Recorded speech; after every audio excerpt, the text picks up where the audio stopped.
मुजम्मिल असलम साहब ने भी हमें ज्वाइन किया। मुजम्मिल असलम साहब, बहुत शुक्रिया आपके वक्त के लिए। IMF मिशन पाकिस्तान में है, 2 तरह के मुज़ाकरात का दौर होगा, 9 फरवरी तक यहाँ पर हैं, क्या एक्सपेक्ट कर रहे हैं? देखिए, हम तो अच्छी उम्मीद करके बैठे हुए हैं। अब देखते हुए है कि जादू किसका चलता है, IMF का चलता है या इसाकदार साहब का चलता है। इसाकदार साहब अभी तक जो है, वो एक वर्ड है ना, आम तौर पर हम यूज करते हैं कि IMF तो आराम नहीं करता, और IMF भी जो है अपनी जगह से हिला नहीं। हालांकि पाकिस्तान का तारीखी सैलाब आया पाकिस्तान में, और उसमें काफी कुछ पाकिस्तान IMF से गेन कर सकता था, लेकिन फॉर सम हाउ इसाकदार साहब बिल्कुल जिसे कहते हैं कन्विंस नहीं कर पाए।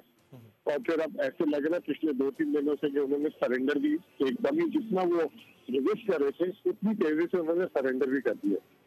अब IMF एक बड़ी स्ट्रॉन्ग बार्गेनिंग पोजीशन के साथ पाकिस्तान आया है। अब देखो ये है, सवाल ये है कि IMF से कितने कंसेशन लेते हैं ये हमारी फाइनेंस मिनिस्ट्री और इसाकदार साहब। और ये जो अभी बिजली की डिमांड है, टैक्सेस की डिमांड है, गैस की कीमतों की डिमांड है, रुपये में तो हो गया जो होना था, आपके सामने है। पेट्रोल की कीमतों में नहीं हो गया जो होना था या अभी होना बाकी है? ये आप ही ने कुछ दिन पहले कहा था 300 हिट कर सकता है, इससे भी ऊपर जाएगा।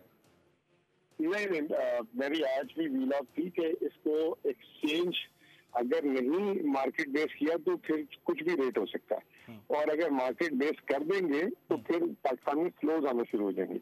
आज भी मैंने एक व्लॉग किया है और उसमें मैंने बताया है कि ये अब मार्केट बेस हो गया है, और अब यहाँ पे जो लोग होल्डिंग कर रहे हैं उनके लिए बुरी खबर होगी, क्योंकि यहाँ से नहीं बढ़ना चाहिए।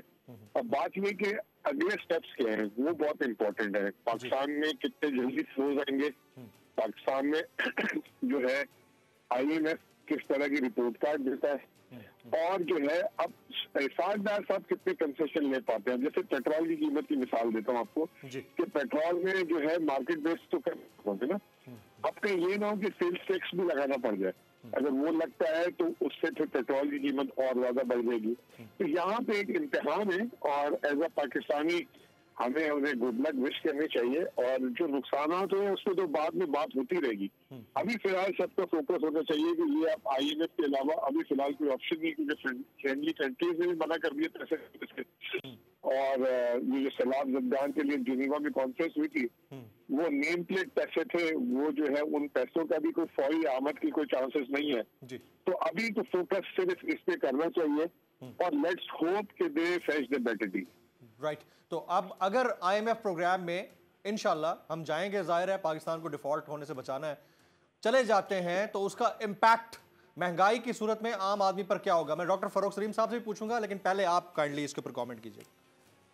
देखिए, महंगाई का तो इस वक्त तखमीने जो है बड़े खतरनाक आ रहे हैं। कोई 35% की बात कर रहा है, कोई 40% की कर रहा है। 2 तरीके की महंगाई है इस वक्त। एक महंगाई है ये जो आप पास ऑन कर रहे हैं प्राइसेस को, और एक शॉर्टेजेस की महंगाई है जो हुकूमत के हाथ में है कि ये जो शॉर्टेजेस की वजह से जो कीमतों का दबाव आया हुआ है उसको तो कम से कम कंट्रोल कर लें। हुकूमत ने बिल्कुल हाथ पैर छोड़ दिए। घी तेल वाले अपनी रेट निकाल के बैठे हैं, दाल और सब्जी वाले अपने रेट निकाल के बैठे हुए हैं। जिसका जो दिल चाह रहा है, आटे का रेट पता नहीं, कोई कहता है 125 है, कोई कहता है 150 है। मतलब अंधी मची हुई है। कंपनियों ने अपने रेट सारे पुराने खत्म कर दिए, नए रेटों पे चीजें बेच रहे हैं। पेट्रोल आपको देखें, 3 दिन पहले इनको पेट्रोल की कीमत बढ़ानी पड़ गई, पेट्रोल पंपों ने पेट्रोल बेचना छोड़ दिया था अभी 2-3 दिन पहले। तो हुकूमत कम से कम उस चीज पे तो काबू पाले। मुझे नहीं समझ आ रहा कि ये क्यों नहीं कर रही है अभी तक। इसाकदार जो नेशनल प्राइस मॉनिटरिंग कमेटी थी फाइनेंस मिनिस्ट्री में, वो एहसन इकबाल उठा के अपने पास ले गए। एहसन इकबाल भी कोई मीटिंग नहीं करते, न सुबह से कोऑर्डिनेट करते हैं। तो ये एक ज्यादती है, और ये अपने काम से गफलत है। खूने नाहक बहुत पी चुकी ये जमीन, अब कोई दिन में ये खून उगलने को है। खत्म हो जाएगी ये तमाशागरी, वक्त पलटेगा रोजे जजा की तरह। ये जो पेशावर में ताजा लहू है बहा, एक क़यामत करेगा फलक पर बपा। गम की सलमनाक घड़ी में बोल सानह पेशावर में शहीद होने वालों के लवाहिकीन के साथ। सब्सक्राइब करें और बेल दबाएं ताकि कोई खबर रह न जाए।